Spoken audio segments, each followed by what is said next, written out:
Okay, what I would recommend you do in this problem over here is one, understand what the LCD is. It's the product of those three um, factors at this point.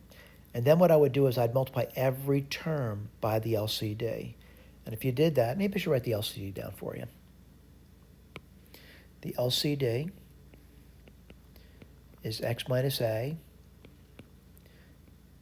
x minus b, x minus c. I'll put these in parentheses for you. Multiply every term by that LCD. Well, you certainly, on the first term, you certainly have an a. The x minus a disappears, so you're left with x minus b, x minus c. The second term, I see the b there. What cancels the x minus b, so you're left with those two. All right? Equals, well, you got the a minus b. That's not disappearing. The x minus c disappears, so you get this over here. All right? Then someone says, what are you going to do now? Well, I'm looking for something to simplify the problem, if I can. And it might be a disaster to do that, but I'm looking for a simplification. Let me get my eraser out to erase the distractions in the problem now. All right, I'm looking at this, and I'm kind of looking at the left-hand side, and I want to factor it. And what do I notice between those two terms? I notice a common factor of x minus c. And what would it be left off with? Left a, x minus b, x minus a.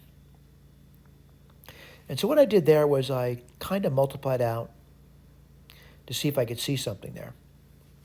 And I would get ax minus ab minus bx plus ab. Let me write that aside for you.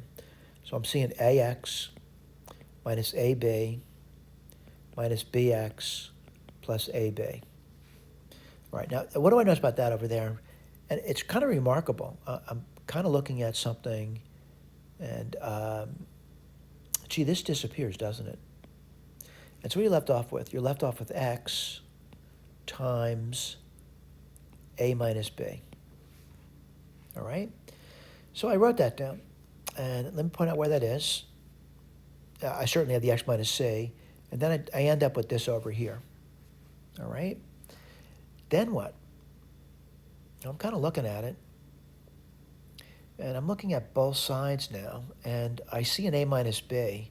And I would divide both sides by that. Now, this is with the understanding that a minus b is not 0. So what are you left off with? Well, on the left side, you're left off with x times x minus c. On the right side, you're left off with x minus a, x minus b.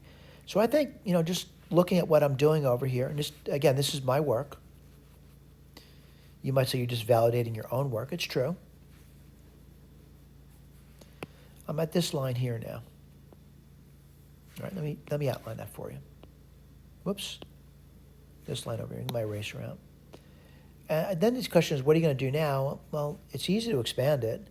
And, I see the x squared minus xc. Over here, I'd get x squared minus xb minus ax plus ab. What's nice about this, the x squared term disappears.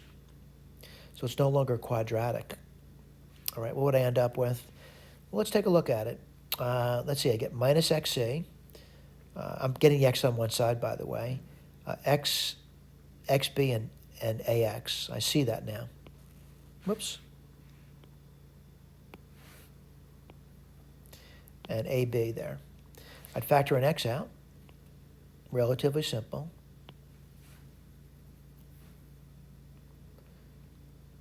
And then what? I would divide both sides by x's coefficient. So you get this. And we're done.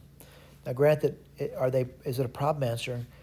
No. The problem answers would be if x turned out to be a or b or c. They would have been problem answers. This is not a problem answer. All right? Did I check it? No. But you can check it if you like. Thank you.